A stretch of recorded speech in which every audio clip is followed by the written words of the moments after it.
Welcome to In The Zone, the podcast where we dive deep into the world of slopestyle mountain biking.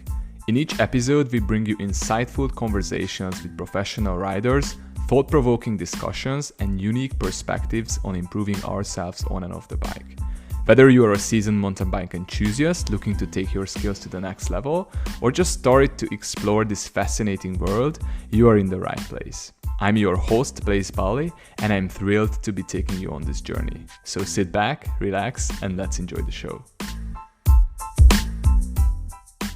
Today's special guest is Nicholi Rogatkin. Nicholi started riding BMX at the age of 5 and he became a professional rider at 13. So at the age of 18, he focused more on mountain biking and rode the FMB World Tour as a rookie. A year later, he was already placed on the podium, and 3 years later, he was the first to ever win the Triple Crown of Crankworx Slopestyle, which means winning 3 out of 4 events in a single year. He's a true innovator, pushing the world of BMX and mountain bike and downhill with many world-first tricks. So Nicholi, welcome to the show. Cheers, bro. Thanks for having me. For the people don't know about you, tell them a little bit about how you got into mountain biking. Like, what's your backstory? I would love to hear your backstory. Oof, it goes way back for me, man. So I got a super early start, which I'm always gonna be so thankful for. My neighbor back in the day, my dad is from Russia. He was born and raised in Russia, immigrated to the U.S. And him and his best friend from Russia were neighbors back in the day. Mm-hmm. And so my pop's best friend's son was a bit older than me, and he was riding some BMX on some dirt jumps near the house. And he happened to show us those jumps. I was 5 years old at the time. And the trail spot was actually insane. And man, I don't remember much from those first early days, but apparently I was super stoked on it. My dad went and got bikes for myself and him, and we started riding. And he said by the time that I was 7, he like couldn't really keep up with me anymore, you know? So it went from there. He started taking me around the US for competitions as much as possible, spending the summers at Woodward Camp, which was the best thing ever. Yeah, that's did my first professional contest when I was 12 years old, the King of New York in the Bronx in New York. I think I got 6th or 7th, 12-year-old kid. I got my first paycheck, first pro comp. I was like, man, I'm living the life. And the dream for me was, for some reason, I remember the dream was always like X Games. X Games was like insane. Yeah, that was the biggest thing. Yeah, for sure. So I was like, by the time I get to high school, like, I want to ride X Games. You know, I was like the biggest motivation. You know, the guys that I was riding at Woodward, the guys that I was looking up to. There was Dew Tour too, but X Games was like the real mega, you know. So you were dreaming about X Games. Yeah, like competing or winning. The memories that I had. Yeah. But when I was 13, my dad took me to Fils Montpellier, one of the most iconic competitions in the world. I think that BMX park comp with the fans on either sides of the river, like that comp is insane. And I remember I was 13 years old. I was riding that comp. I mean, I think Dave Mirra was competing that year. Dares was at his peak. Mark Webb was going off. Like, I got a real taste of like the rock star BMX world through Fils Montpellier, I felt like. And there, Georgie Fechter from Masters of Dirt, he found me and my dad and asked me if I think I would be able to ride some big jumps at his show in Vienna the next year, Masters of Dirt show. And so I guess then from age 14 on, I started riding Masters of Dirt. And Masters of Dirt, I give them that show and that family, like I give them so much credit for how far I've been able to come, and so many other riders as well. I mean, we're riding shows with the biggest bosses. You know, Andre Leconte guy was just a god back then. He was just killing the shows. Guys like Martin Soderstrom, Yannick Grenieri, Sam Reynolds, like crazy slopestyle mountain bike guys, you know. And I was a BMX kid trying to crank out the craziest tricks I could, whipping my bike relentlessly. And over the years, I went more dirt jump rather than skate park, because of things like MOD and just my love for doing massive tricks, Um, so So I so forget it what was age I was when I started moving it. What's up, say it again? yeah, I was just saying, so it was the people and the community you were hanging out with who were like riding bigger bikes, and your love towards like bigger tricks that made you, or directed you towards mountain biking, right? I feel like, yeah, it all went in that I direction see. because, like you said, because the riders that I was riding with and the type of riding that I was doing, it was very like big jump banger based, Yeah.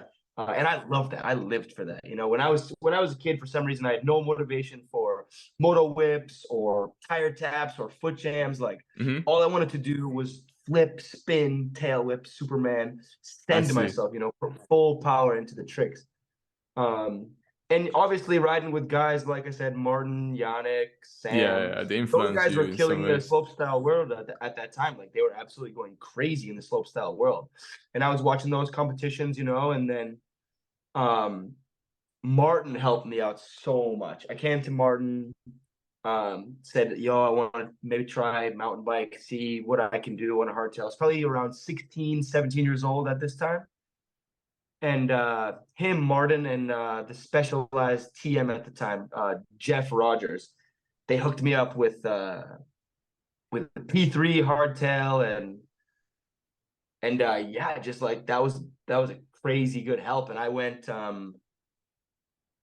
just went to see what was possible on the mountain bike to see if I could learn the same tricks that I was doing on the BMX because I was doing some crazy stuff back then.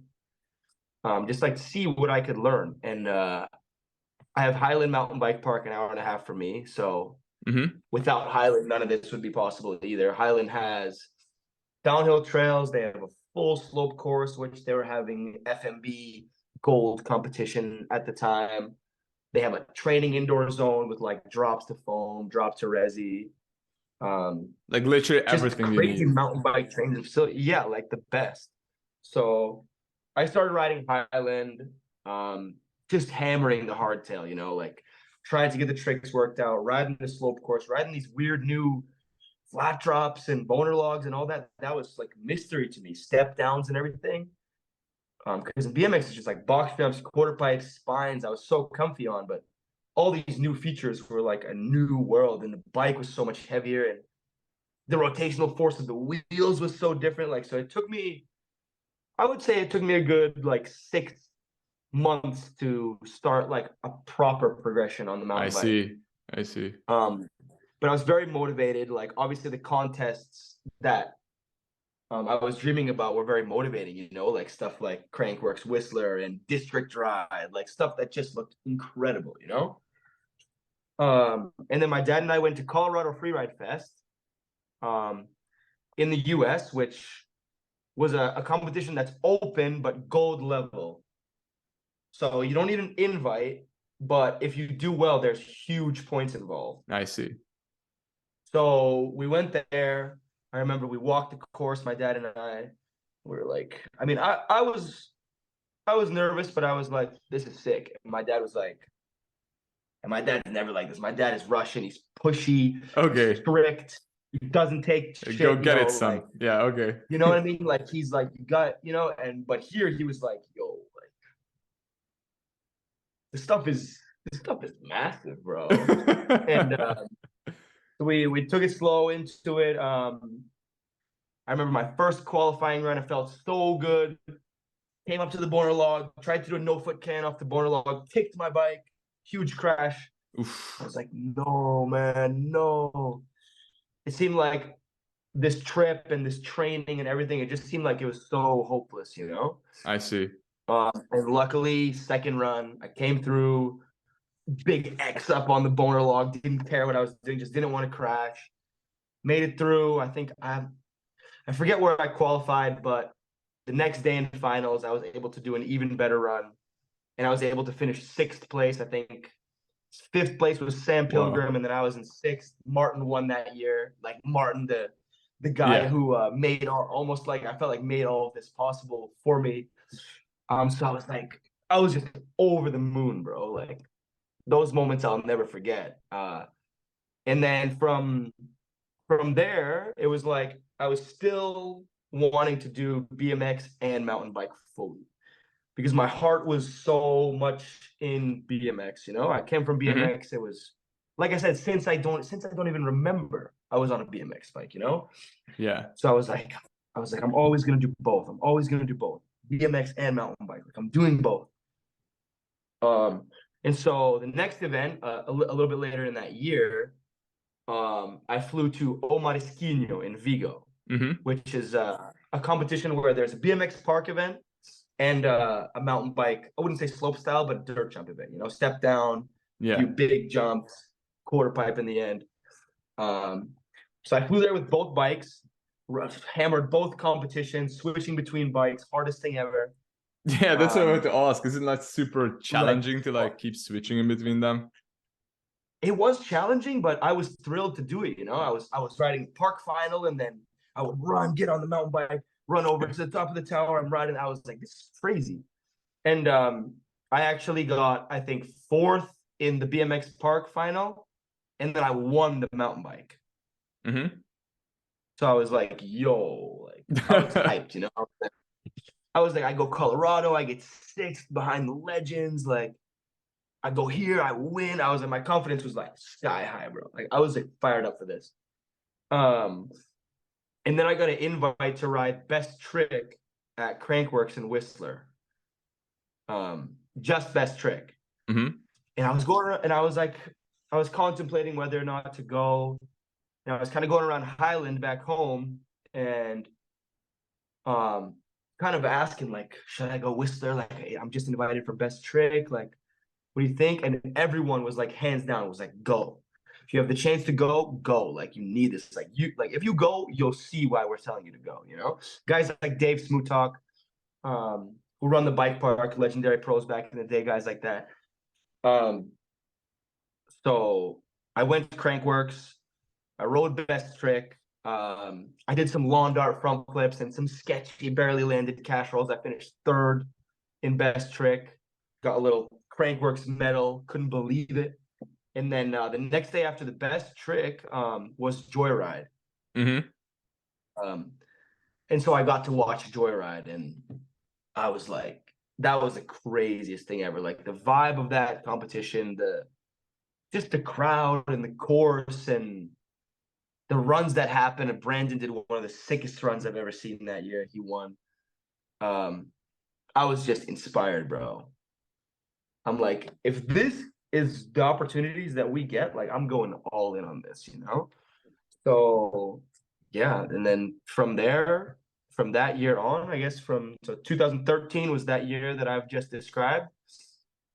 And then from 2014 on, it was full tour life for me, and still like that now. It's year 10 for me now. So 10 10th years year for now. me. Yeah, this is my 10th year, so I'm hyped up for this year. I see. Dude, awesome. But Thanks for yeah, sharing me.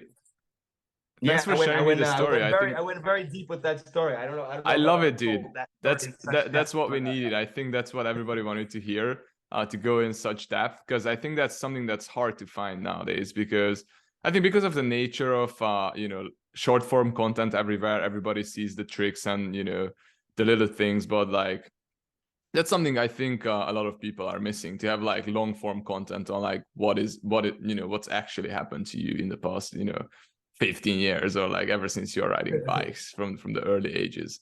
And we spoke about something very interesting in the beginning of this podcast, like off camera, because I mentioned I spent time studying how gymnasts they train compared to like how people train in mountain biking and BMX. And you told me, I didn't know this about you, that you told me that you used to do gymnastics back in the days. So would you be open to tell us a little bit about those early stages when you got into like acrobatic moves, because that might have been the actual beginning, if I'm not mistaken. Yeah, I think my gymnastic background helped me so much. I mean, I forget how old I even was. I was fairly young. I would say between the ages of like 7 and 12, something like this. I was gymnast, but gymnastics was heavy, man. 4 hours per sesh, usually 4 times a week. A lot of stretching, like a lot of strength training, and a lot of going out of the comfort zone, like Yeah, new rotations, new flips. Like you're just with gymnastics, I feel like you learn so much about how your body works. I see. And I remember the competitive nature in those gyms too. Like we'd have pull-up competitions and people are doing pull-ups until they fall off the bar or other types of like I don't know, I feel like there's such a competitive nature in gymnastics, at least that's how I remember.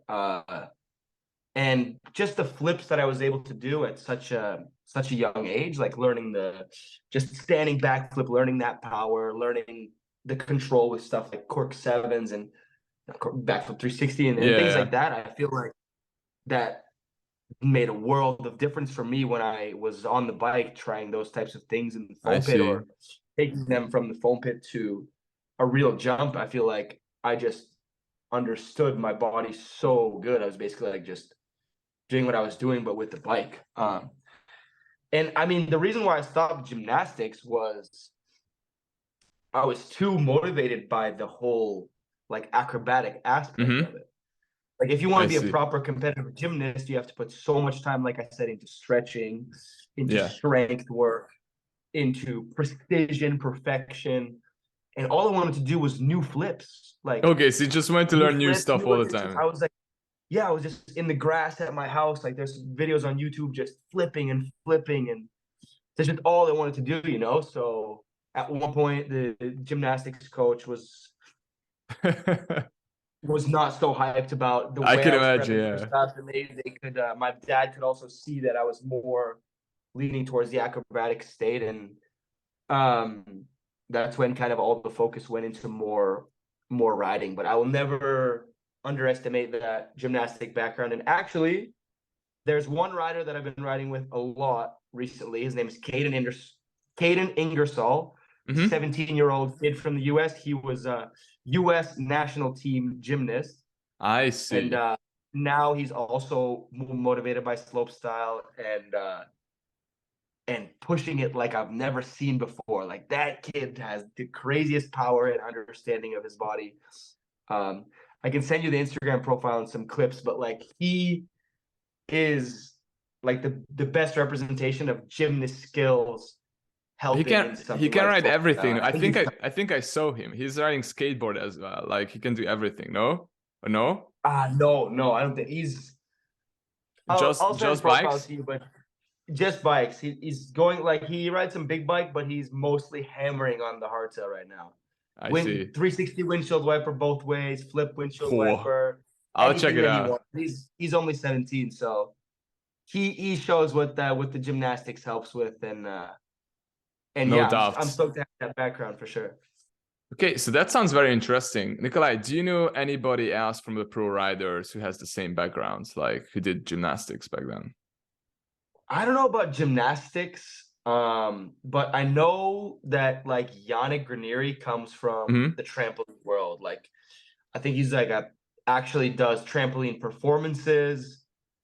And he's just such a beast on the trampoline. I went to his place in France a lot of times over the years, and he gets on the trampoline and he just has the craziest control and does whatever flips he wants. And I feel like you could see it in his riding, especially when he would like bail or jump off the bike. Like he Mm-hmm. had so much control over his body and knew exactly how to like jump and then land to not I get injured. see. So I feel like that type of any sort of like acrobatic training where you learn exactly how your body flips and spins and turns is crucial for this sport. So Yeah, especially yeah, in the young age, right? Like when your brain develops and your neural path, like that's when you learn all those things, and then that's when you can like learn them the deepest. I've seen. I don't know about you if you can confirm, but I see this when someone like one of my friends they try, let's say at the age of 25, 26, they try mountain biking. It's just not the same. You know what I mean? Like it's just so hard at that age.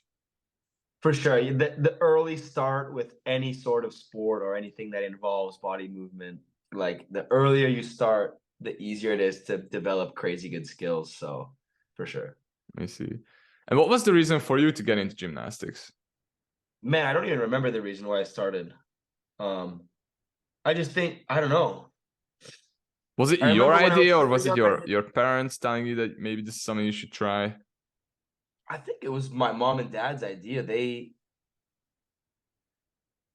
They always like were trying to do the best stuff for me and trusting me on these weird paths. Like, I don't know, like for my dad to get me into I BMX see. and like be so committed to pushing me on that path is so different, you know, like all these Mm-hmm. parents, I feel like it's so much more understandable and easier to see a path in like the bigger sports, you know. But Yes. for like my mom and dad to like trust that this bike life was gonna become something great, like I give them so much credit for that. So with gymnastics, it was probably the same. Like they put me in karate. I remember they put me in gymnastics. I just Okay, feel so they like try. Yeah, they my try parents to. wanted to, yeah, they I just wanted to see. find the like kind of a unique path for me, and I'll always be super thankful for that. That's so good, man, to have this, such level of support. I think a lot of people can understand how difficult it is, to tell their parents that like, yo, I'm riding whatever, like mountain bike now. And they're like, well, what is that? Right. And from there, like, and the next day you come home with like bruised knees and like, I don't know, dirt on your face. And they're like, oh, I crashed. And they're like, okay. And you have a coach or something. And they're like, no, I just did try something. I remember my dad was like that because I was a swimmer, competitive swimmer. And then one day I'm like, hey, I'll try BMX. And then my father was furious. He's like, no, you're not. Like, what is this? Where is the coach? Are you guys, is there a training? Like, what are you guys doing? And in his mind, it was like something that's definitely, taking me away from being a good swimmer. Because whenever I mess up myself, then I couldn't go to the actual training. So I think it's a really, really good thing to have. And as like the whole sport is emerging and growing, I think maybe some parents are actually listening. I don't know, maybe some kid, told mom or dad, okay, listen to this one. This is super good. So if someone is listening, like this sport is becoming more and more like a sport where you can develop your body, your mind. You learn so many things. So it's just like gymnastics now. I think it's becoming just like gymnastics, so just like swimming. And I think that's beautiful. I'm super happy for that. Same, bro. Like when I see some proud, stoked parents with their kids at like the Yeah. jumps that they're riding, like today at Gorge Road, even like little mini kids, and the moms are there just, picking them up off the ground when they crash in the Yeah, rollers. yeah, Like yeah. that's the best. Yeah, I love it. Okay. Let's talk about training because I really want to hit that topic. So do you have any particular training regime or training routine like you did have when you were a gymnast? Like do you train a certain amount of hours, or how do you structure your training? My training honestly varies so much just depending on what competitions I have coming up, Mm-hmm. and it changes a lot, like whether it's on the bike or off the bike, also depending on what's coming. If I don't necessarily have any competitions coming soon, I love getting. Oh no, are we frozen? Are we good? No, no, it's okay. Um, I was saying if I don't necessarily have any competitions coming up, I love getting in the gym, building the shoulders and the chest muscles, which I guess don't get that built when you're riding as much as the legs do. Yeah. And stuff like ice hockey, which I love ice hockey, and I feel like it's one of the best cross training things for riding. Like when I do a contest run, I drop in and for like a minute I'm just hammering full power, body, precision, everything. And hockey is kind of the same. You get out on the ice for a minute, you're hammering, you're physical. I just feel like it's so damn similar. So that's like if I don't necessarily have competitions coming, Mm-hmm. I'm hammering those two things to build my physical strength, like strength of the legs, the power, all that. But as soon as there's competitions coming, I'm just trying to be on the bike as much as possible. I Like see. um whether it's big bike or small bike, depending on what's coming, like just the more comfortable that I am on my bike, the better I'm gonna feel on top of the roll. And when you have the butterflies in the stomach, when Mm-hmm. you have the weird weak feeling in your body as if you can't do anything, like if you've just been on the bike for days, weeks, every day, like you just drop in and you can do your thing, you know? So um like for example, here in Queenstown, we've been riding every day um on the hardtails, you know, Mm-hmm. like whether it's a dirt jump sesh or a mulch jump sesh or a sesh on Dream Track on the mini slope course, just like hammering laps on the bike, hammering the biggest tricks that I'm willing to do, um, pushing it with the boys, just like trying to get the maximum level of confidence I can on the bike and maximum level of confidence I see. when you're tired as well. Like yesterday we had a mulch jump session and I was just hammering. Like I should have stopped 2 hours before I did, but sometimes like you just have to take it to a new level and try to like go beast mode as you can because when you do comps these days in slopestyle, you have to go Mm-hmm. full beast mode, full demon mode. So yeah, I would say there's honestly no training regime that I stick to or that I need to stick to. I just thankfully with the experience that I have, I try to build the confidence and the power and I see. the feeling, you know what I mean? Because this sport is super mental, you know, and Yeah. that doesn't always require. I'm not saying like like mental in a sense of being perfectly mentally stable and having a mental coach, but mental as in if you feel confident that you can do your tricks, like your mental is going to be way better Mm. before your run. You know, if you feel like you haven't been riding, if you feel like you've been sketchy, you feel like you can't do your stuff, like the mental is going to go down. You know. Mm-hmm. So I feel like the physical and the mental preparation for this sport is extremely intertwined. I see. So So mental that's as why I in prefer. confidence based mostly, right? It's all about like if you believe, it's kind of like this. Now, if you believe you can have it, then you almost got it. Like you're just so close as you can get. And if For your sure. belief is not there, then it's and then that's when it's hard. What do you do when your belief is not there?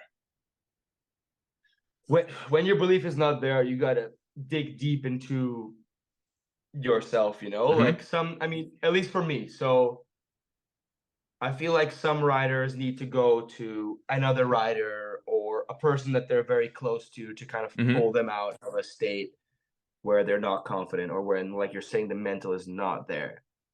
I see. But for like honestly, for me, luckily, since I've been riding since I was 5 years old, I have like a lot of levels where I can talk to myself.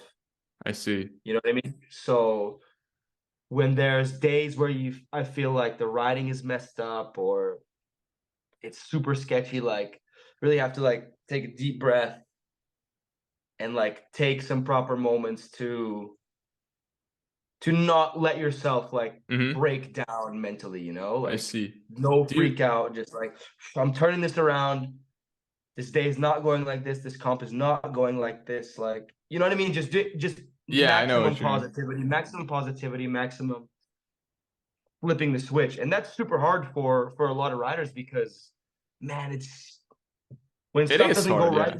you know, like when you're riding practice and you're so confident in the biggest trick in your bag and then you try an easy trick and you crash, like you everything feels like it comes crumbling down, you know. So Yeah. if you can find any sort of outlet or way to get back to a positive, confident state of mind, Mm-hmm. you got to do everything to do that. So luckily, I can do that for myself a lot of the time. What is Um, can I ask what is your yeah, technique? Because I remember somewhere in a book I read in a book that like I think it was a book on like sport flow in sport. And I think the author was saying that what most people tend to do in like high level sports or in like competitive sports is that they go back into past happy memories. like competitions they won, like big accomplishments, big, you know, world first tricks could be, or like anything that reminds them of how good they are. And even if you're not, you know, maybe you don't have like, you know, first places and stuff like that, but maybe you're just really, you know, you just have some happy memories when you pull a new trick or anything like that. Like, do you do those, or you have a different way of going about it? I go less to the past Mm-hmm. and more visualizations of what could be. I You like it. know, I was talking with Max Langell a lot last year. Max Langell is an incredible rider. He did his first Crankworx last year. He went through hell for 2 years, ripping both of his ACLs open like multiple times, like crazy injury, knockdown again, recovery. And him and I were kind of talking about like how to switch to positivity when you're so nervous at the start of a Mm-hmm. comp run. And him and I kind of agreed that you kind of visualize it going amazing. You know, you visualize trick after trick, like the run goes well and you're so hyped, and Yeah, the then you get to feeling. the finish and you're selling and your boys are there and the score comes in, like, you know what I mean? Like just Yeah. visualizing almost a dream scenario and letting that scenario motivate you, being like, I need to make this happen. I need to do this. I'm gonna do this. I want this. You know, you get what I mean? Yeah, absolutely, Like dude. just Absolutely. kind of chasing the dream that's in your brain of what could be. And sometimes that bites you in the ass. You know, you dream too big. You're like, I want to win this shit. I'm going, I'm giving everything, and then it doesn't go well. But I feel like that has motivated me so much over the years of yeah, just visualizing the best thing that could be and I going see. after it, you know? I see. Have you ever tried working with a professional like sport psychologist, like someone who's working with Olympic, you know, athletes, like Olympic level athletes and stuff like that? I have not. I mean, I wouldn't be opposed to it. Um, but I have not. I mean, I give a lot of credit to my dad for the mentality Mm-hmm. that I have. He instilled such a relentless mentality in me, you know, like holding yourself to a very high standard when it comes to the riding and when it comes to the results and when it comes to presenting yourself and all of that. So I feel like that what I was saying before of how I have a Mm-hmm. lot of levels of myself where I can get into the right mental state. Like I give so much credit to my dad for that, because in those first years of competing when I was most nervous and all that, like he was there with that attitude, you Mm. know.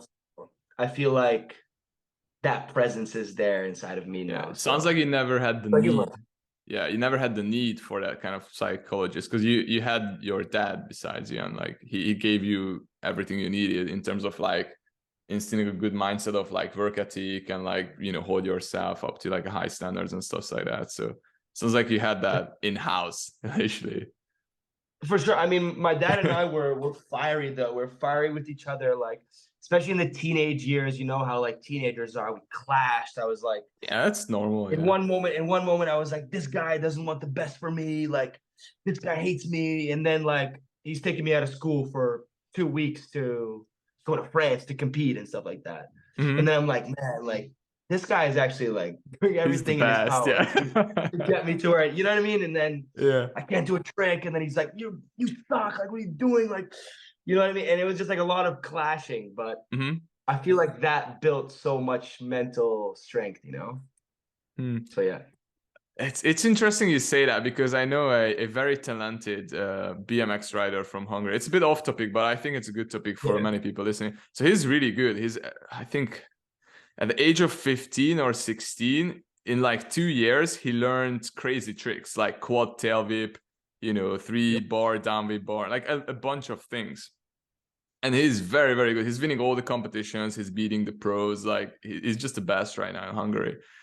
And Yep. I traveled to his place and we were talking, and he told me like, I think I'm losing the motivation now. Like, I don't know, I did so many tricks. He's so good. He's like, he can pull tricks first try and stuff like that. And he's like, I don't know. And I'm like, what's wrong, Christoph? And he's like, it's like the thing with dad. It's like he's pushing me so much. Like he's on the bike. Like he's coming from a cross country background, and so he's like cycling for like 1 hour, 2 hour in the morning. Then he has like 2 trainings and stuff like that. I think just like if you have like a professional coach and like maybe in gymnast, and like you have to go like multiple times training, and like I can clearly see that it's like too much for him. It's like I don't know, like no time to hang out with friends. You know, this is all I do. Sometimes it's hard to get the motivation. Like it's kind of like looking for like external sources to tell him what to do, even with tricks. He's like, what trick should I do? I'm like, whatever feels good. And we had this one session where I told him like, Christoph, just do whatever feels right. I'm not gonna tell you what to do. And then he just had a good session. He's like, dude, that was one of the best sessions, you know, ever. I you know, he was doing things like neck and stuff like that. He never does them. He's just corner. And then to me, it was interesting because I spoke to his father, and I know his father is like good mindset, like very, you know, very straightforward, very like building these characteristic traits into the guy, like what you just mentioned. But it's hard for the kids. So if someone listening at that age dealing with the same problems, like, you know, whatever, in between 10 and 16, and has a dad or a mom who's like super like pushy, is supportive, but then like really like aggressive in a way that like pushing them in one direction, what is there any advice you would tell them, like anything that you want to tell them, because you lived through those years? I think it's interesting. Yeah, I mean, I feel like the aggressive coaching, as unpleasant as it sometimes can be, just shows a level of care from the coach. Like, no coach is gonna, like, they might yell at you, but they're not gonna like aggressively coach you in that type of way unless they really care about you, you know? Like, they're putting all their energy and their emotion into you, and yeah, like I said, sometimes that's unpleasant because sometimes it needs to be, you know? Like, it can't be like, oh, good job, good effort always. Like, sometimes it's like, no, like, that's unacceptable, you know?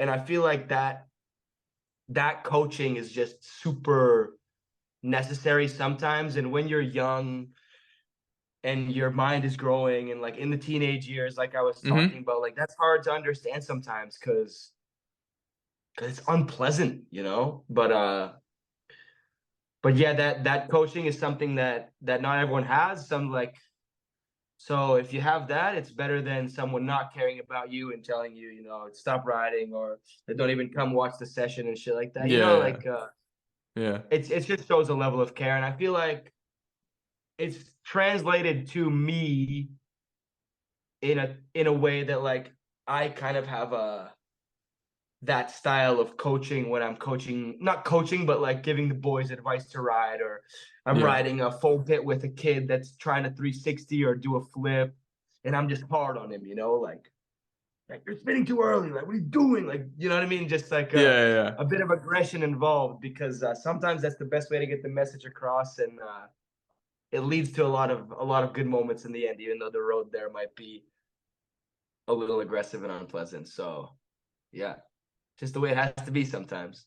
Yeah. I agree. How much do you feel like this contributed to your success, like this type of coaching? Everything.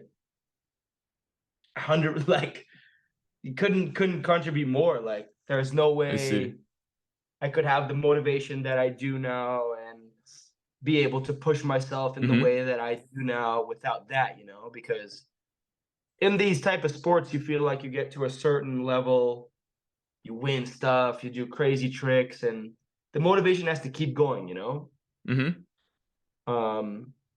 So having that relentless style coaching from back in the day, that contributes everything, bro. So I see.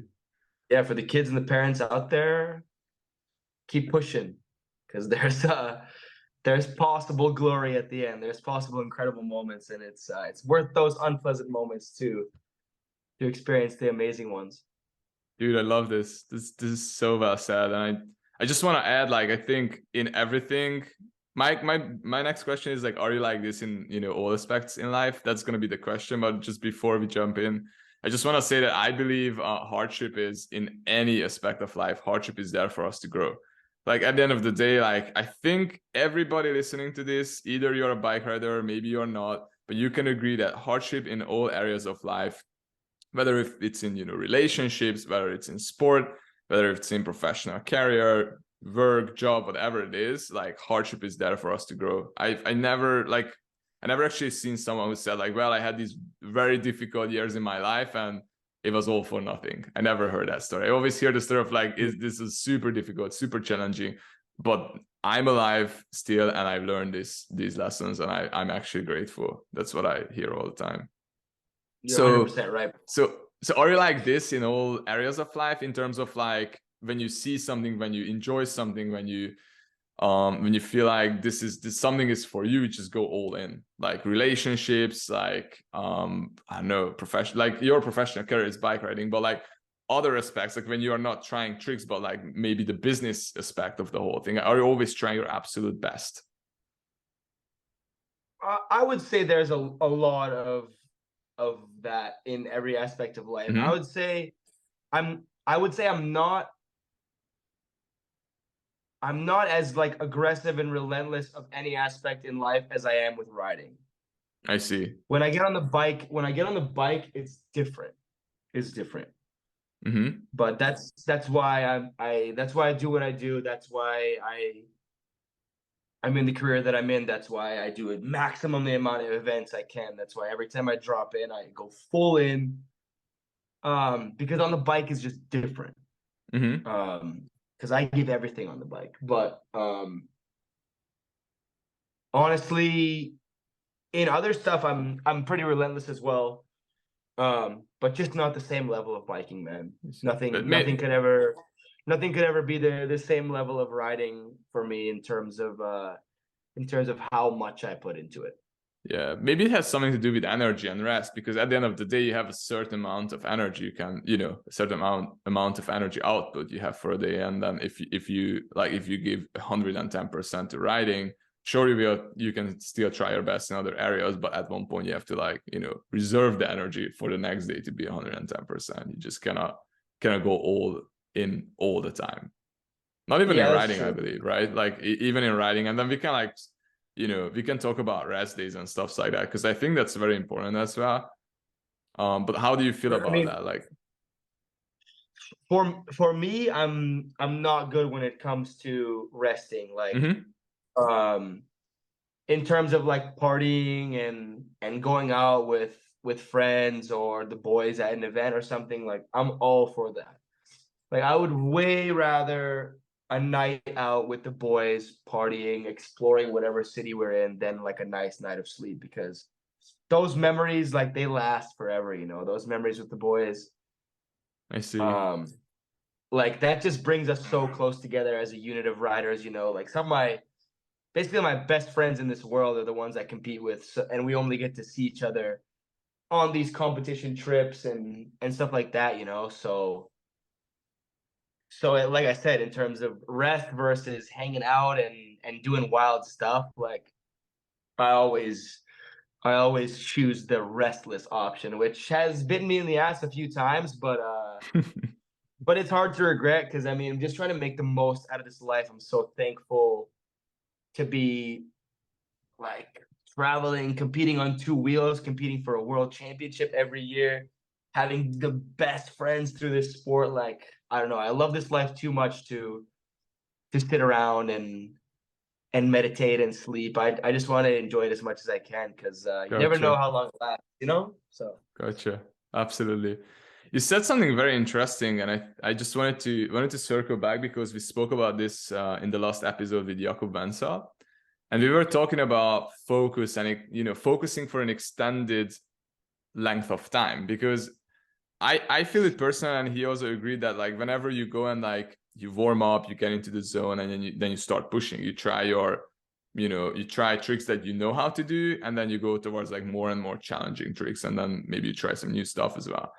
And then we were talking about like how interesting this sport is, because let's say like La Poma bike park here, it's like the dirt is like it's like sandpaper.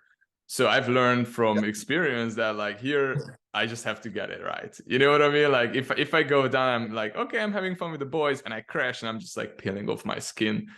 And it's also like hard packed. And so I learned here that like I know I can do stuff, but then I also know I have to have the self-awareness to know kind of when to pull back when the focus is not there anymore.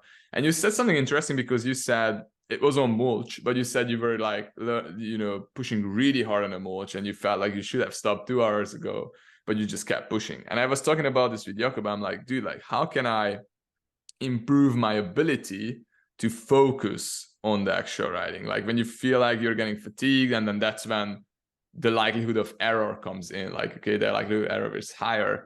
Do you have any technique for like how to train that? Because literally I told him like, my idea was you cannot train that in like a high risk environment, because if I training that in La Poma and I do a front flip and I over rotate and I break my collarbone, then what is that for? Right. So I have to find a smart way of like, when I'm fatigued, I kind of still want to push for sure, because I want to train. I want to like, it's like a muscle. I want to extend the whole thing. I want to make it stronger. But how do I do that? Like honestly, for me, it might sound strange, but it's like breath work. It's the breathing. Okay.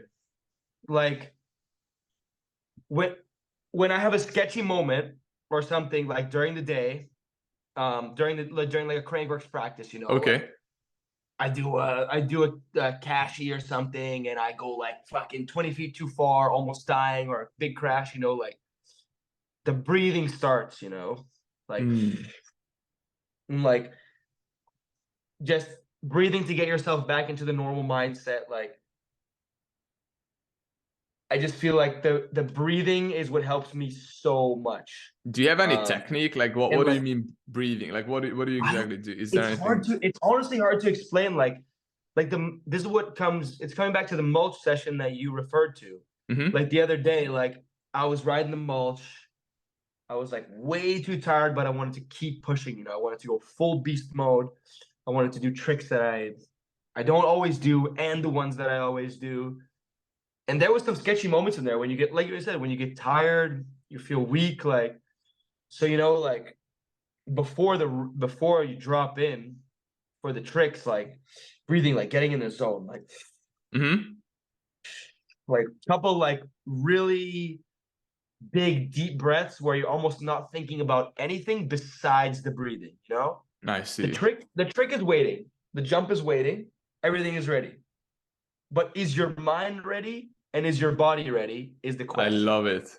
You just got to take a moment, like do the breaths, think about the breathing, get in the zone, like close eyes, grip the bars super tight, like grind the feet on the pedals, make sure your power is there, you know, like, you know, kind of the bases, you know, the hands, the feet, the head, like that's where I feel like that's where the power comes from, you Dude, know? that's so helpful. I love this because I So, tried so many things, but this is something I never tried actually. So I literally can't wait to go and try it and let you know how it works.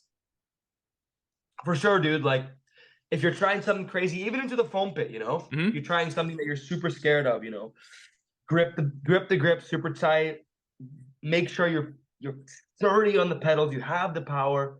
Get the breath work going. Don't even think about it, and then you drop in and you're kind of ready. Like your mind is ready, your body is ready, and you go. Like, and especially for the runs, like honestly, one of the announcers, Brad J. He's a legendary announcer. He's like the guy in Whistler back in the day. It's like, oh yeah, Whistler. Like he doesn't really do those comps anymore, but he's like a super iconic announcer. And I was very close with Brad all the time. And back when I was really young, Brad gave me a huge tip, which contributes to the breathing. He was like, yo, before your run, like you look like you're not breathing. You look like you're stressing. Like, do one thing for me and take one deep breath directly before you drop it. And I cannot explain to you how much that helped me over the years of competing, you know? That's crazy. Standing in the roller, I'm so nervous. Like, but then just like, and then you're in, you know? I love just it. Like that little tip that he gave me, because he's watched so many competitive athletes win over the years. Like, and he sees. Dude, it's so true. Like You see it in the Olympics as well. The fact that he gave me that tip, like that was huge for me, and that's why it's contributing to the breath work before a banger in a training session or before a contest run or anything like that. So Yeah, man. Now that you say it's so obvious, like now that you said, I'm just thinking about like, you know, when you watch any kind of sport, like when you watch the Olympics, like top competitors, even like all the competitors, like when they have to perform, that you always see this like you see that Yeah, one bro. breath, right? It's there. Like now that you said it, I'm like, wow, how could I actually miss it? It's the in the zone breath, bro. It does way more than you could ever expect. Those simple things do so much. I love it. Okay, the next question is about what it takes for someone to become a pro rider and what you believe separates from the good from the great. So it's not like it's not like what separates from someone who's like riding on a good level, but I'm meaning like even from the top competitors, like your friends, that very tight community. What do you think is being the difference from the, you know, from the top 3-4 compared to like people who are ending up in like, you know, on the lower end of the spectrum? They're all, I would say they're all great, but here I'm talking about like the best of the best versus the great. I think the best of the best just have a relentlessness and a perseverance that's impossible to even understand. Like you said, everyone has the talent, everyone has the skills. Yes. Obviously, some people have elite talent. Guys like Emil who can do anything. Guys like David Godziak, who I've seen do the most messed up tricks with ease. Guys like Tim Bringer who just have so much effortless power there in the style. Like there's obviously a talent aspect to it for those top Yes. guys, but the relentlessness and perseverance it takes to, first of all, think of tricks and runs that seem impossible and say, no, it's not impossible. I'm going to go do that shit. Mm-hmm. Like that's super, super difficult in its own. Just to like even visualize that you can do that type of thing and then put in the work, whether it's the gym training or the foam pit training or flying to somewhere or paying the money to build a custom setup. Like, I don't know, like it's almost a relentlessness to be at the level that you want to be I see. and to do what you want to do. So I feel like that's what separates the top dogs, just like the will, you know, to do absolutely whatever it takes. And some guys are just more willing to do whatever it takes than others. Like it's hard, you know. Yeah. I know people always praise me that I'm able to slam and get back up, but That's your I mean thing. Like, that's just because I don't want to stay down, man. Like I want to get back up. I want to fair get enough. Yeah. like even if I'm in insane amount of pain, I want to get up and be like, nah, I'm good, you know.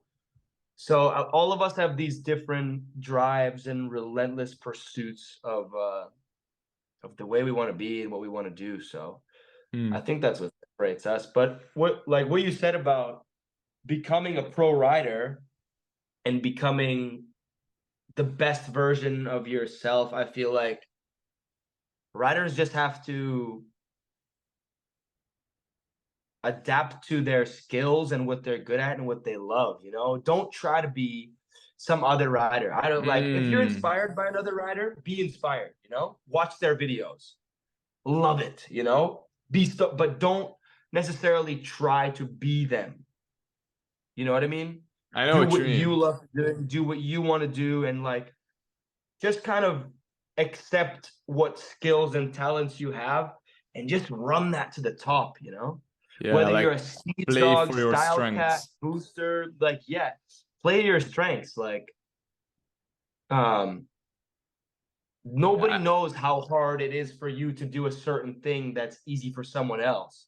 Yeah. It's something you But cannot like verbally, you know, yeah, it's something we cannot explain. We can sit here on a podcast episode with all the, you know, top 10 guys and we won't be able to explain these things. Like I yeah, just ask, like I can ask me like how can you like just, you know, get back all the time? How are you not like injured from things that you should be injured? Like I just was just like, okay, this guy's done, and then you're like, hello, I'm walking back up. I'm like, it's not possible, dude. And like, how do you do that? You probably don't know. It's like you just stand up, and then that's your mindset. You just want to go back and you just do your thing. I'm like honestly though, with the crashing and the slamming, like I feel like there's an art, not an art, but a skill to crashing Yeah, I when agree. you, and that skill comes from crashing all the time. And also from early You know what I ages, mean? no, like gymnastics and stuff like that, like also could For sure. contribute. But like I feel like every time I go for a session, especially if it's a trick jump session, I'm willing to body the ground at any moment, you know? Mm-hmm. I'm not like, oh, I have to land perfect. Like, I'm like, I'm willing to body the ground, you know? And like, I you love know, that and mindset actually. Yeah. over the years, like things slow down in terms of like when things go wrong and you're like, oh Mm, shit, you know, and you kind of like learn how you need to crash. Like I was talking like guys like Yannick Grenieri, like he knows how to bail and just get out of it and roll and stuff like that. Whereas some of the guys that are so clean, so precise, never crashing, I then they see. have one big slam and They're it's going down bad. Like, super hard. and like I hate to use Emil as an example, but like that dude, like he was absolutely relentless in terms of landing everything. Truck to down whip, one hand comes off, he still lands it, Yeah. and then like cans, Australia, like Mm, big I remember. train slam, and like he's a super tall guy, like he's 6'4", and like he's a guy that's not used to slamming, especially like when you're flying towards the back with your back to the head, you know what I Yeah. mean? Yeah, And it's then a ends up being a situation you don't, super gnarly yeah. slam. So it's almost like when you're that good, when you're that skilled, like the crashing element goes away. And for me, I'm just crashing and bodying the ground all the time. And I Well, you think that's get, helped me a lot over the years in terms of getting back up. Um, you I know what I love it, mean? dude. Like, because it makes sense. Like, you become good in whatever you practice, and I don't mean by practicing, you know, practice crashing on purpose, because it doesn't make sense to me. But to be willing to body the ground, as you said, I think that willingness means that you are down to like practice if you have to, and then I think from practice comes perfection, or maybe not perfection. I don't like that word, but excellence. Yeah, Yeah, I agree. agreed.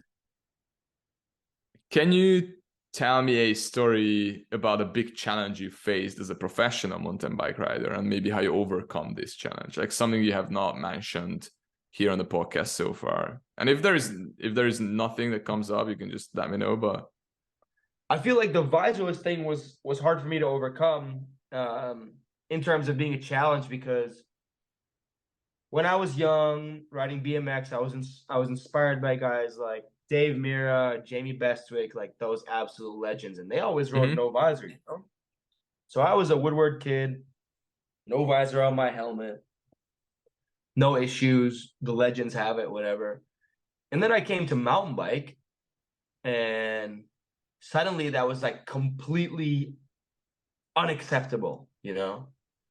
They're like that's squid lid, no style, looks so shit, like so much hate towards that aspect It's of me, you know? such So a I little had to thing. like such a It's little thing, but right. so much hate that came from it. So it was almost like I had to make a decision of like, am I gonna stay true to me?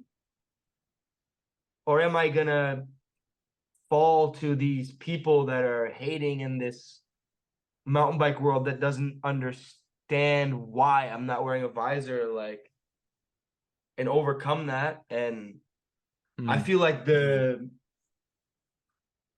best decision I made was just staying true to myself and focusing on the riding other than the steez. I didn't give a shit about how I looked out there. I had fucking hockey pads on, no visor, shittest look. But I was like, this is not fashion. Yeah, it's true. It's not. Yeah. I feel like there's so much stylistic and fashion aspect of mountain biking, which I respect so much and I love, and I think that's important, you know, like, but for me, it was like something that I had to just throw out the door and be like, I don't give a fuck. I'm just gonna be me. I'm gonna ride the way I want to ride. and hopefully eventually people accept the way I am, and slowly but surely I feel like that happens. So I just feel like that was a challenge of not conform, like not falling to, not like getting so down about that it destroyed me, you know? So I see.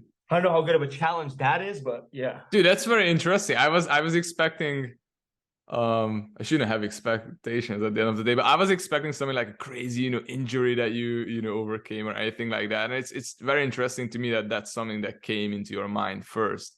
It's a very unique, particular problem you have. I just want to understand a bit more. Like, was it because you looked up to those people and you just couldn't feel like that's something you want to wear, or was it like really annoying you? Like it was just in your eyesight, or There was so many aspects of it. Yeah, it was getting in the way when I would do rotations, and when I would ride a foam pit or an airbag or do front flips, I would just break the damn visor off. And then, like, when I was a kid, all I was watching was like Miracle Boy and Nyquist, or like watching Dave Mirra. I mean, watching Jamie Bestwick ride the vert ramp at Woodward like a god, winning X Games 10 years in a row. So I was like, I absolutely saw no problems with no visor. And then I came into the MTB world, and it was a big shocker of like, actually, oh shit. why is that so important? I'm like, people like, because like I don't said, understand. There's such a stylistic fashion aspect to the sport. Everyone wants to look cool. Everyone wants to look skis. Everyone wants to have the best looking bike, the best looking kit, the sickest, not weird looking helmet. Like, I feel like everyone wants to just be so skis in this sport, and that's cool. I see.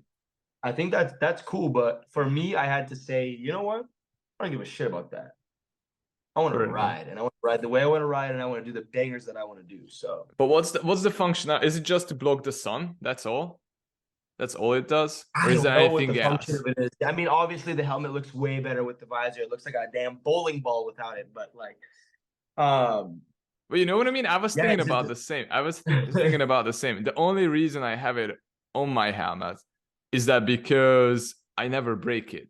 But if I would break it a few times, I would be like, all right, bye. I'm not doing this. Like it's just like, I think only one time I take off the screws and I lost one of them. And I needed to pay like, I don't know, 30 euro to get only the screws. So I was like, this is so stupid. Why am I doing this? I don't even, like, what is this good for? And then to block the sun, yeah, sure. But I don't know about you, dude, but if you try, but it's not blocking too much sun for me. Like if it's blocking the sun, it's already in my face so much because I'm like moving up and down. So it's already like blinding me anyways. Like I'm not gonna ride like this, you know what I mean? Like it's not possible. For sure. Yeah. But it looks cool. It looks cool though. Hell yeah. I mean, what are you saying about injuries? Like I've been fairly lucky, knock on wood. Like I have a lot of slams, and I for sure have concussions racked up, which is shit. I mean, I think my Cali helmets are the best ones ever. I feel like my concussions get spun off every time, even though I smash myself. But in terms of actual injuries, I think I've been fairly lucky in terms of my crash ratio to being super injured ratio. No, so fair enough, yeah. I'm gonna try my best to keep going that way, keep bodying the ground every day to be prepared. What was your worst injuries you remember for? My worst injury was a top 3. Spleen for sure. Number 1, spleen. Okay. I was at a Dew Tour BMX, age 16, Portland, Oregon. Contest day, nervous as hell. Superman first jump, tail whip second jump, tail whip too early, nose in. Like front wheel hits, I hit bars into the ribs, cut the spleen open. And then I was like, whoa, I feel fucked. Ambulance takes me. I'm in the hospital for 10 days. Can't ride nothing for 8 months. Luckily, I didn't get my spleen taken out. Usually, 8 months. 8 months, you said. Yeah, because usually they just take it out. Usually, they just take the spleen out. The spleen filters your blood, so you can live without it, but you have to live on antibiotics all the time because oh my god, your blood is not filtered. A lot of riders have their spleens taken out. But luckily I was young enough that the spleen didn't get taken out, but it was a lot of time off the bike and it was inexplainably painful. So that's the worst injury, but other than that, I've been decently lucky and try to keep it that way. Wow. I think I know a guy from Hungary who said he had the same issue. And he almost died actually, because he told me like they didn't realize there is problem with his spleen, so he just went home. And then he like the spleen is a weird one. Like you start bleeding really bad internally, and yeah. it doesn't hurt nearly bad enough to realize that one of your internal organs is literally cut open. Like it feels like something's messed up, and you feel like you're gonna throw up, but you do not feel like you need to go to the emergency room immediately. So it's messed up in that sense for sure. Yeah, that's hard because like you can feel like you want to throw up because of you hit your head, you smash your head hard, you feel this, so it's like hard to tell. You're like, okay, probably I hit my head or whatever, like you crash. So yeah, you see, it's dangerous for sure, bro. Okay. I think we covered a lot of ground. I'm just curious if there is anything you feel like we missed. And my question is like, what's the main lesson, or what's the biggest lessons you learned from riding your bike? Is there anything that because I don't want you to like repeat yourself, but is there anything else that you would say, okay, this is a lesson I haven't told you guys? I mean, honestly, the biggest lesson that I've learned through riding is to be as thankful as you can be to be on the bike every day. There's been boys, dude. I love this. They've had devastating injuries, as on the drop when Paul Bass like crashed, he breaks his back. Like we have had boys that died over the years, like Jordy Lund died and crashed down in Mexico, and I don't know, like I just feel I forgot we're in New Zealand now. Kelly McGarry died cardiac arrest by himself on a enduro ride. Like I don't know. I just feel like being on the bike, being on two wheels is a blessing, bro. Every day that you can ride at a bike park or a set of trails or some jumps or anything, like just be super thankful for that.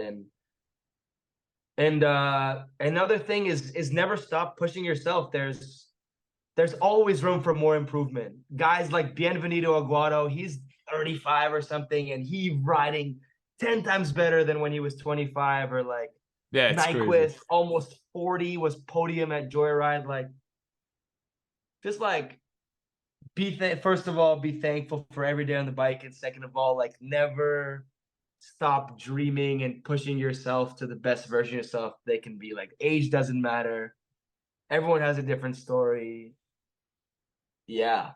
Like that I would say those are my two biggest takeaways from my life of being on the bike since age 5.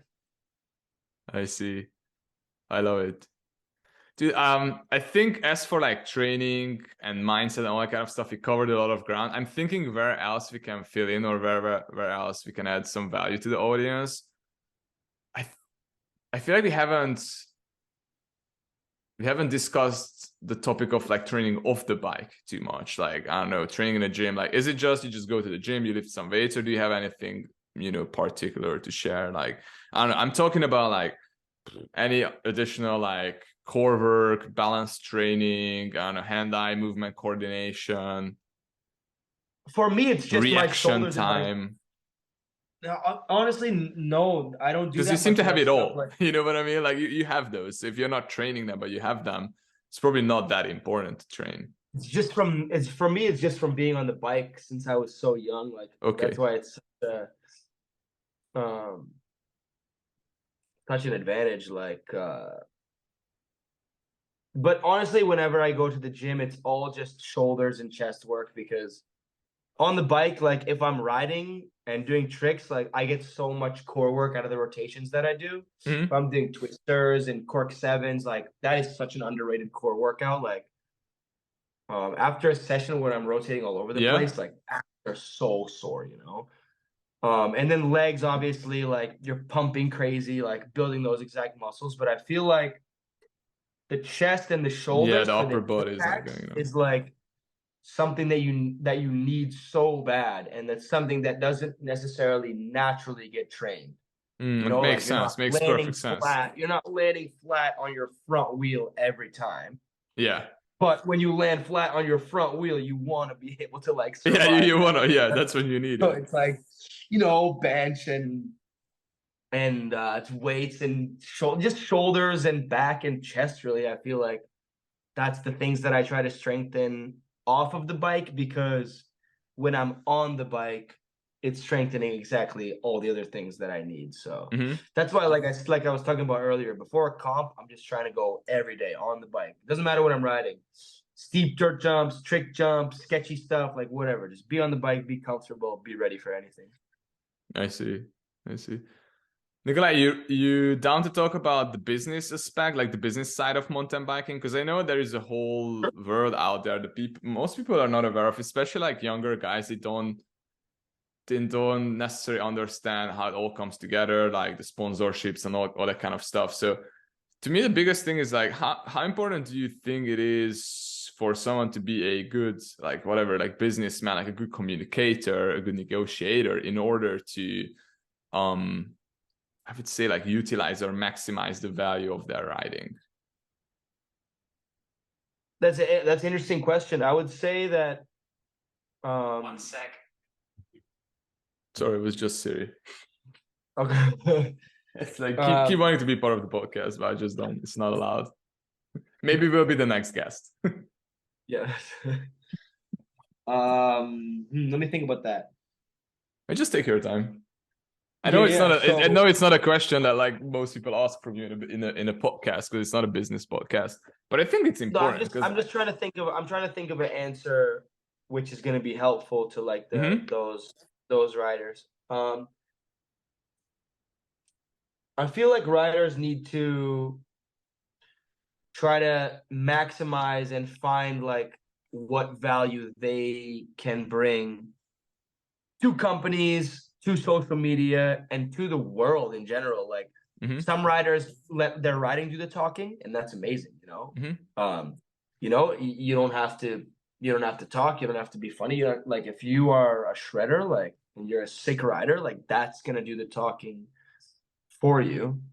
You know what I mean? But some people are characters that can build an audience, that can build a fan base, that can make the sport more relatable to the rest of the world. Guys with like YouTube channels and stuff like that. Like I know a lot of people love to talk shit on the vloggers back then, but like it's growing the sport. There's a lot of successful YouTube guys that have made their careers completely skyrocket, specifically because of their ability to build a fan base and build an audience that follows their every move. Like that's an underrated skill, you know? So if you have that character aspect and you have that personality, I would say show it, maximize it. Like don't be scared to show the world who you really are, to make those videos, to make those posts, and just maximize your personal value and your personal output that you put towards the world and towards the mountain bike world, you know, because not every sponsor, not every company wants the best rider ever, or the person who's winning all the contests, or the guy who has 500K on Insta. Like, I don't know, like the character aspect of this sport is very crucial in my opinion. I see. You know? So staying true to your personality, showing your personality, and like we were talking about before, just go to your strengths. Yeah, that's what I wanted to say. Whether that's a simple manual clip down a road, you know, like do what you want to do and show the world what you're best at, whether that's give your gift your personality, to the world, whether right? that's your riding, whether that's both of those things, whether you're funny as shit, like anything, you know, like just find your value and what you can bring, and just run with that, you know, and the good things will come to you. And not only will good things come to you, you're going to be doing what you enjoy with good things coming to you. You know what I mean? Dude, I love it. I love this. That's such beautiful advice too, especially for young kids listening, but even like, I think for anybody listening at the end of the day, because I think that's life is all about. We have to find what we are good at, and then we just have to like lean in. And then I think that's how I read it in a book. It was great. They said, give your gift to the world. Like, find what makes you excited, find what makes you feel alive, and then just give that thing to the world. And I think that's what it's all about. Like, we are constantly, when you see so many people, I think especially in this modern age of social media, it's challenging, dude. It's hard because we don't have a lot of time, especially like younger kids. They don't have a lot of time to discover who they are or what they want to do, because they're like, okay, you can be this, and then like all they see is like the top 1%, and then they just want to be one of those, and they never actually figure out what they want. I think it's challenging, and so for the guys listening, is just kind of shut it off if you can, as much as you can, and try to spend time with yourself. Try a bunch of things and try figure out what you're best at, because you might find something that's very valuable to a certain community, like a small niche community, and then you figure out that you love that family, and you can, like, you have so much to give to those people, and then you can fit in. You can always find a way to fit in if you try hard enough. That's what I would say. For sure, bro. I would also say, for a lot of riders, live in the moment. Live in the moment, because there's so many riders that I see that are like, what's next? Oh, next year I'm gonna do this. Oh, I can't wait. You know what I mean? Like, just looking so much to the future, like wanting to do the next best thing, and they learn one flip and they want to suddenly do like, live in the moment. Like, slow life down and live in the moment. Enjoy the moment. Enjoy every opportunity that comes, whether it's a contest or a video or a huge session with the boys or anything. Like, screw the next thing. You never know if the next thing's even going to come ever. Live in the moment. Like, that's a lesson that I've learned so much. Like, being present in the moment, no matter how big or how small it may be. Like, the future is no guarantees. Yeah. The moment is right now, you know? And I feel like if you do that, if you live in the moment and you appreciate every moment and every opportunity, and maximize that rather than looking to the next thing. Can't wait for next year. Can't wait. You know what I mean? Like, it's not real. It's just in your mind, right? Like, it's just an illusion. Like, you have no idea how it's gonna be. You can, and sure, like, be excited. I think I like that. Like, just be excited. You can be excited about the future. Use it for a while as inspiration, but don't let the future use you. Exactly, same with the past, right? Like, sure, like, use it as a source of inspiration if you want, or as a source of, like, learning. And then once it's done, once you are inspired or once you learned, then just let it go. Or maybe there is nothing to learn from something from your past that bothers you, nothing to learn, and then just let it go. You have a life to live, and I love that. I'm all about, like, being present, and I think it's very hard. It's very challenging. As easy as it sounds, it's just like, be in the present.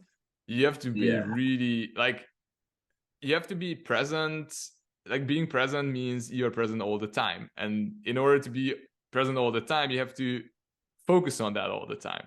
You know what I mean? Like, if you're not focusing on what's now, then your auto mechanism is start daydreaming. Okay, what am I gonna do? sure. What happened? So you always have to bring it back. The effort is there. Like, if you don't put in effort, you're gonna be in the future or the past. So it needs 100%. Effort to be here, right? Live in the moment, bro. Live in the moment. Dude, I love it. I think it's such a good ending. I'm just thinking about, like, if there's anything that I wanted to touch or I wanted to talk about with you. I think one aspect, if you still have time, I don't want to, like, hold you up if you have something to do now, or if you have to, like, go somewhere else. Let's do one more. I gotta get some food here in town in a bit, but let's do one more and then we finish this strong.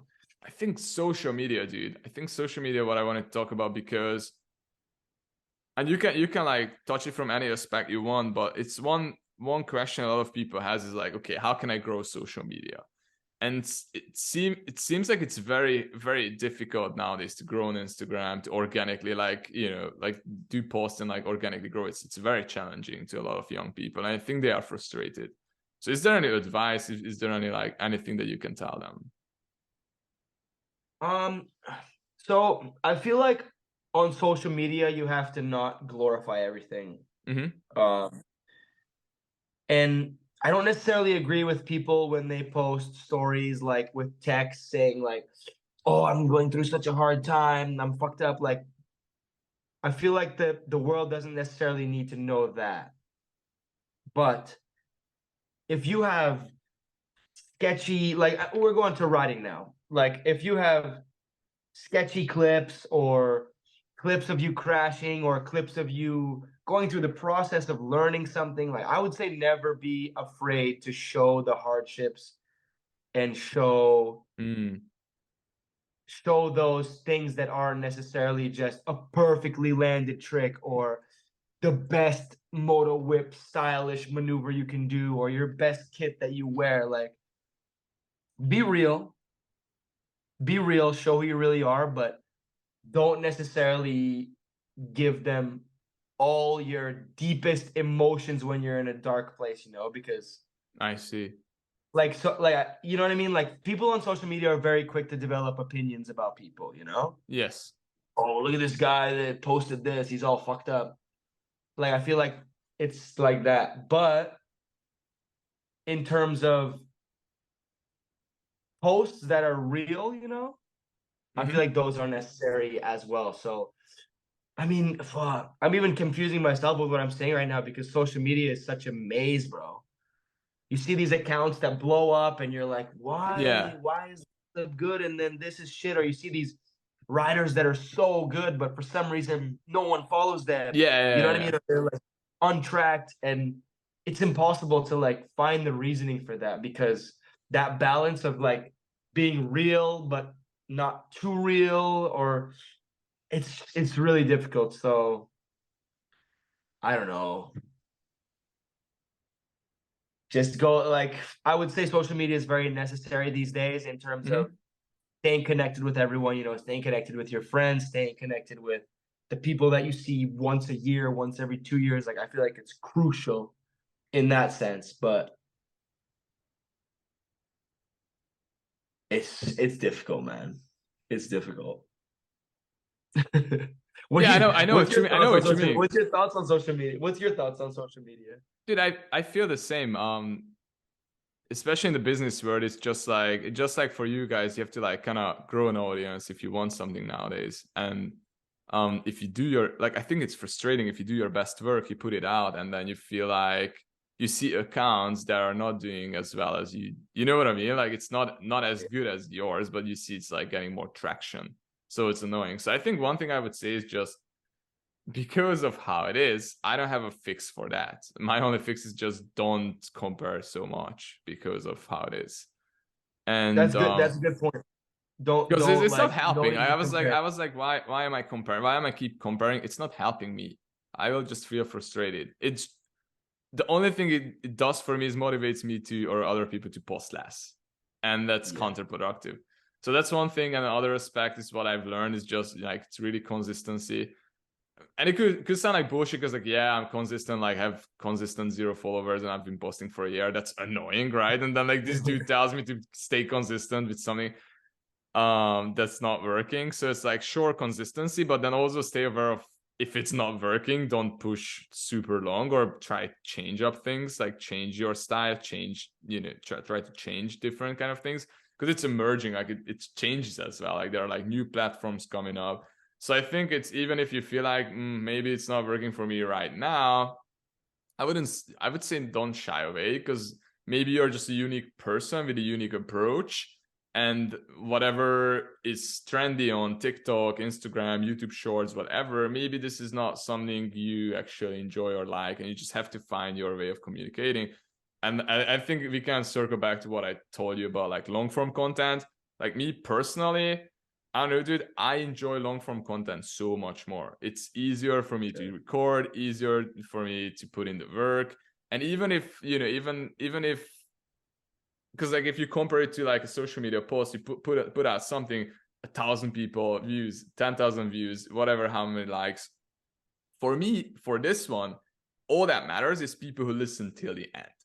And if it's 10 or 20 people, I look at this as like, we sat down in a room with an audience of 20 people, 20 young guys listening to this podcast, and I know this could be life-changing for them, because maybe there is one kid with the parents and they're like, okay, now I look at, the support of my father in a different way. That's a big change.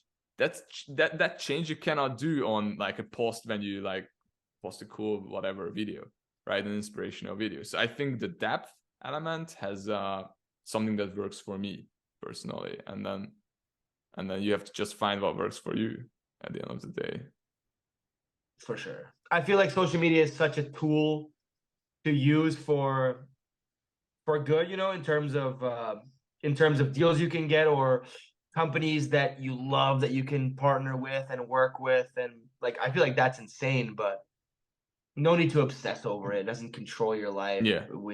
Life is exactly the same with or without the socials. So, I mean, there's life outside of social media. I think if people, I think, and that's, dude, that's really good what you say, because I think a lot of people feel like that's like necessary. Like, okay, that's inevitable. I have to do social media. And I think you can come up with examples of people who are doing really well in the biking scene, has no social media or not a big followers. And I think it's same with business. My experience is that I know a lot of people have like social media come to me for business advice, generating in between, 10 or 20,000 US dollar a month with 500,000 YouTube subs. And then there is another guy comes to me, no social media, nothing. And he has like a really genius way of like reaching out to people using email or whatever. Like he's just a true innovator. And the guy, banks in like 100K a month. And he's like, okay, dude, like this is the system. Like, let's try, help me find sales reps. And I'm like, dude, you're not on social media. He's like, bro, I'm too old for that shit. And then and then that's when it clicks for me. It's like, okay, like guy with 500,000 YouTube subs, like it looks like he's having a dream, it's like famous, whatever. And then this guy is like purely like, okay, I'm just, I'm all about profit, dude. Like this works for me. I don't have time to post. And that's fair enough, right? So there is, what I wanted to say with this is there is life out of social media, and you can see success out of social media. I think Emil is also a good example. He's not posting too much. Like it doesn't seem like Emil cares too much about social media at the end of the day. He just like, that is bullshit. He cares way too much about it. He's trying to make it the most perfect it can possibly be. Okay, I was completely wrong about that. I'm wrong about that. No, he's such a perfectionist on there. That's what I mean. It's like you don't always have to be a perfectionist, but if you are, run with it. I would say like the main goal is, in the end, just stay true to yourself. Don't try to be someone that you're not, or be a perfect version of what you think you should be. Like, just stay true to yourself and run with your skills and what people like you for, and life is going to be good in the end. That's how it's going to be. I love this. I think that's a beautiful way to end this podcast. Nikolai, thank you so much for being on the show. It's been amazing. I'm super grateful for all the value bombs you put down over here for a lot of people. And dude, best of luck with everything in New Zealand. Have a ton of fun. Be in the moment. I will, bro. That's what I wish for you. I think those are the most important things. And if you do that, then I'm sure everything will work out for you how you want it. Hell yeah, man. This was a super good convo, super long one. Hope people listen up, because I think we got to some really good points. But hopefully see you soon, bro. Awesome, guys. Thanks for listening. Until next time. Peace. Thanks for listening till the end. We had a lot of fun recording this episode for you. I hope you also enjoyed today's episode and found it both informative and entertaining. If you did, please share it on your Instagram story or share it with your close friends so they can also benefit from listening. The way to motivate us to keep putting in the work recording these episodes for you is just by sharing it, rating the show, and leaving a positive review. In the description section, you can usually find the question and the poll, so don't forget to answer that as well. There you can also let us know what questions you would like me to ask from the upcoming guests. Lastly, I would like to announce that we are building a free community on Facebook for bike riders just like yourself, where the main goal is to help each other learn and perfect new tricks and moves on the bike. I see way too many people just try tricks, never recording themselves, and they usually keep failing the same way all over and over again before they give up or get injured. I've been a bike rider for over 10 years now, and after talking to a lot of professionals, I've realized that this is one of the biggest and most important things pro riders do to progress their riding. They record themselves, analyze the clip, and either compare that to a perfectly executed clip or video, or ask for some suggestions from their friends. You see, in order to learn or perfect new tricks, we first have to learn how it feels when we pull the trick perfectly, and then we have to use that feeling to do the trick over and over again, building up our confidence. The hardest part is landing the trick first, because we usually don't know what techniques to try or modify in order to find the feeling we are looking for. Once we got the feeling, usually we land the trick within a few tries. You know, I'm trying my best to invite all the guests into the group, so don't hesitate. Feel free to join in. We are looking forward to welcoming you in the group. You can find the link in the description. So, thanks for listening. Keep sending it. Peace and love. Until next time.